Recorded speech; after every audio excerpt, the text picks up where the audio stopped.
Les gens du monde cherchent à nous provoquer lorsque nous nous trouvons en difficulté. Lorsque nous mettons notre confiance dans le Sauveur, le diable nous tente bien des fois en nous inspirant la crainte que le monde va se moquer de nous.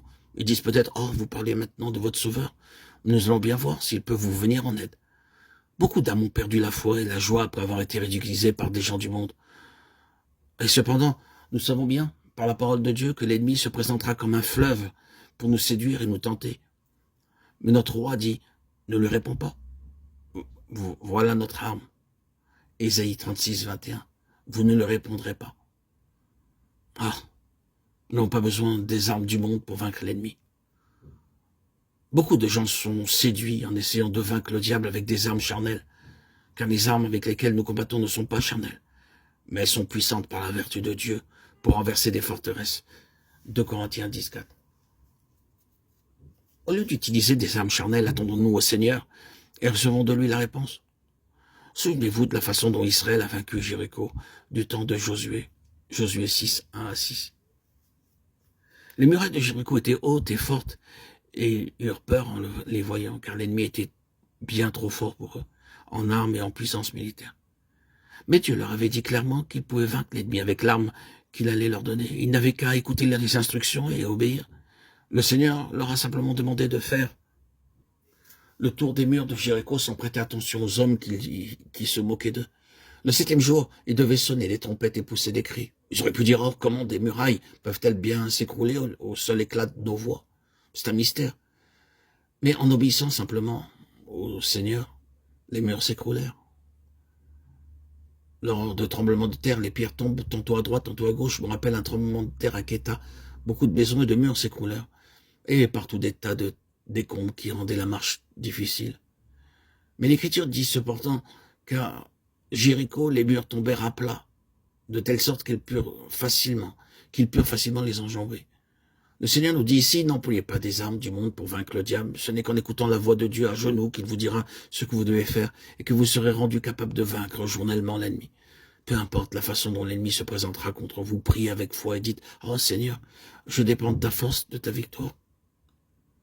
Dis-moi maintenant, Seigneur, comment employer mon arme. » Dieu vous donnera de façon ou d'autre des versets bibliques pour vous encourager, pour vous fortifier. Il est merveilleux de voir comment l'ennemi peut être vaincu par quelques versets. Je me souviens de mon retour en Inde, il y a de cela bien des années. Mon père et ma mère étaient venus m'accueillir à Bombay. Ma mère pleurait beaucoup, disant, « Pourquoi ne rentres-tu pas pour quelques jours à la maison ?» Mais je refusais parce qu'il voulait que je taise mon appartenance à Christ, tout en étant autorisé à lire la Bible et à prier. Après mon refus, ils se sont retirés, et je me suis rendu à la gare pour leur faire mes adieux. Ma mère pleurait beaucoup. Elle ne cessait de dire, « Oh, tu es mon fils aîné, pourquoi ne rentres-tu pas à la maison ?»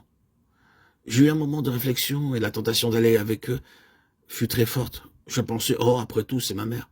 Elle a des droits sur moi et je peux les gagner à Christ en les accompagnant.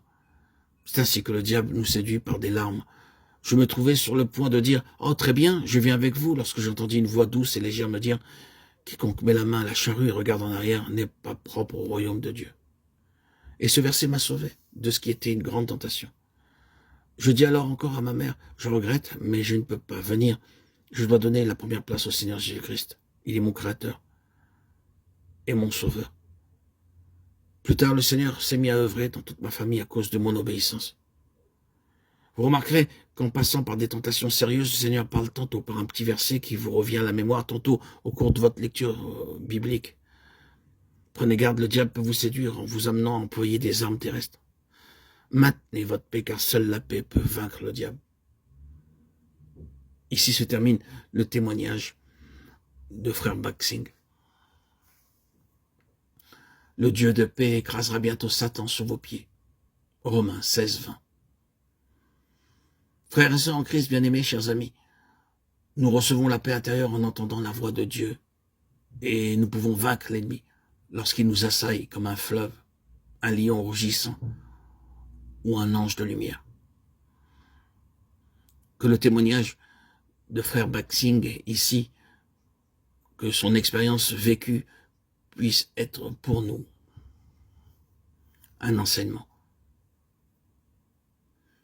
pour nous maintenir dans la foi et connaître les versets nécessaires